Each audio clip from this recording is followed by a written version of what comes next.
So why did I choose the Nikon 70-200 f4 over the f2.8?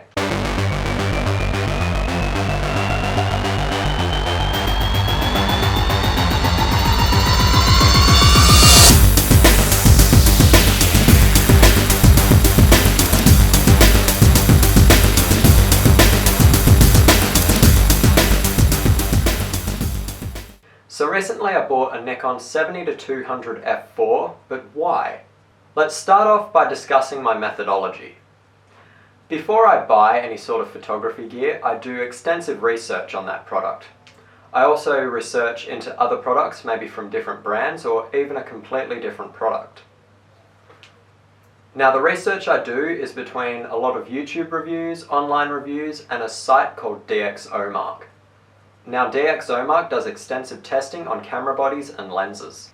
Now the digital cameras I currently have are a Nikon D80, a Nikon D70-200, and I recently bought a Nikon D750.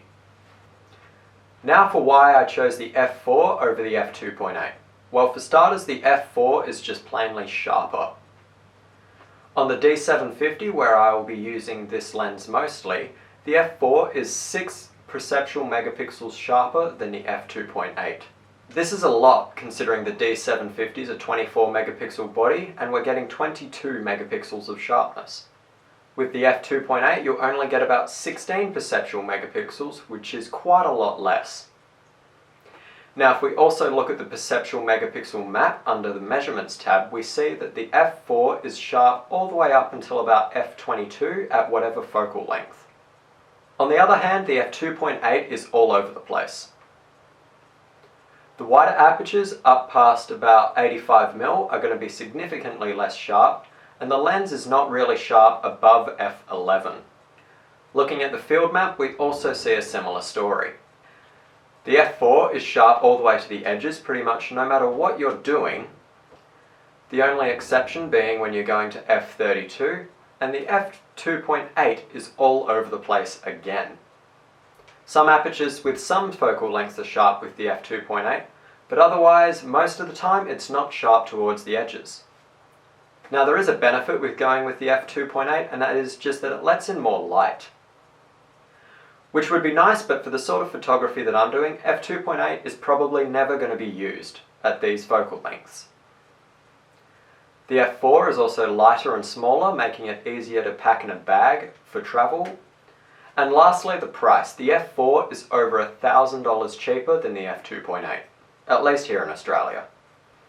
Now that doesn't mean the f2.8 is not a good lens. It is a brilliant lens, but it's not for me, and hopefully this video will help you decide whether it's for you or not. Now what do I recommend if you're struggling to decide between these two lenses? Well, first of all, I recommend you go into Lightroom and check all your photos for what apertures and focal lengths you're using. If you cannot see this information on the photos, press the I key. If you find that you're doing a lot of photography between 70 and 200 millimeters, but at f8, the f4 lens will probably be fine for you. But if you find you're constantly using the lowest aperture with your lenses in that focal range, then you probably want to go more towards the f2.8. Next, see if you can try out these two lenses. A lot of photography stores let customers rent out gear before they buy it, and I highly recommend you do this.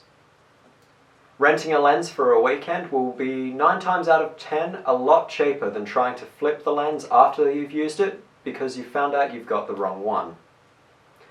Lastly, you should probably check your budget. This may be the final decider on what lens you get. You may want the f2.8, but you might not have a spare $2.5 to spend on a new lens. Bummer, right? Don't worry, there's always third parties like Tamron and Sigma, which sell cheaper lenses in general, but just remember there's always a trade-off for getting a cheaper lens. You could also get a second-hand lens.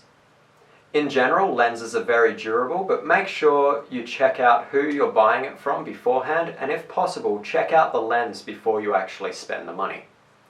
So I hope this helped you guys. Like this video if you liked it, dislike it if you disliked it. Leave a comment if there's another lens you want me to do this for. Share this video if you think someone else would like it. And as always, don't forget to subscribe. I'll see you in the next one.